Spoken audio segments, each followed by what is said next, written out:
regretted the injuries but has repeatedly asked peacekeepers to leave combat zones, accusing Hezbollah of using them as human shields. Well, with me in the studio, Shehata from BBC Arabic. Good morning to you, Saeed. First of all, you wanted to talk about the UN and the latest from their perspective. Yeah, there is a Security Council statement by all its 15 members saying that urging all parties to respect the safety and security of UNIFIL peacekeepers. In addition to that, the Under Secretary of UN, Secretary General of United Nations, Mr. Jean-Pierre Lacroix, said the decision to keep the UNIFIL there, even with the insistence and the calls from Israelis for them to move, is taken very seriously. They consider all the aspects, but he said there is a mandate by Security Council for UNIFIL to stay there, so they were staying there. They put the security and safety of the peacekeepers as a paramount priority, but it's, still they have a job to do and they will do it. So there is kind of defiance, kind of standoff between United Nations and Israel regarding the UNIFIL. But UNIFIL plays an important role to monitor the ceasefire on the border between Lebanon and Israel. Also, the UN has condemned the large number of casualties in northern Gaza as well.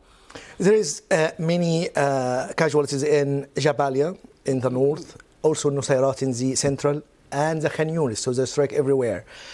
Israeli intensified its operation in the north especially, and there is reports that they try to impose a closed military zone in order to fight back Hezbollah, fight back the Hamas fighters, because they said they have been regrouping recently. And this shows again, like with the Israeli super air force and all the tanks and all this stuff, they couldn't get rid of Hamas yet. So after a year, more than a year. So it shows again, Israel need to rethink again.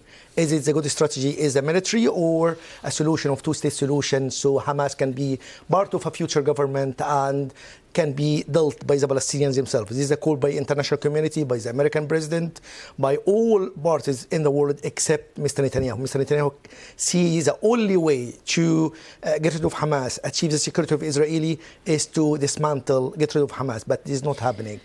Interesting as well to see what's going on with oil prices today. They've dropped significantly on reports that Benjamin Netanyahu has been speaking to the US about its impact on Iran, its strikes against Iran direct, that they will not be targeting oil facilities, for example. It will only be military targets. This is a good news because, the Israeli will strike sooner or later. It's, the announced that before by the Israeli Prime Minister, by the Minister of Defense, and there is talks between U.S. administration and Mr. Netanyahu. And Mr. Netanyahu said he's listening to the American, but he will take the decision according to the Israeli interest. So, but striking, the oil facilities or nuclear facilities might lead to a regional war. So to avoid all of that and the stability, and especially the American election coming in less than 3 weeks, so it might be like a strike against military locations, which might not lead to any response and go to a regional war. Saeed, thank you very much for the latest on that. Now let's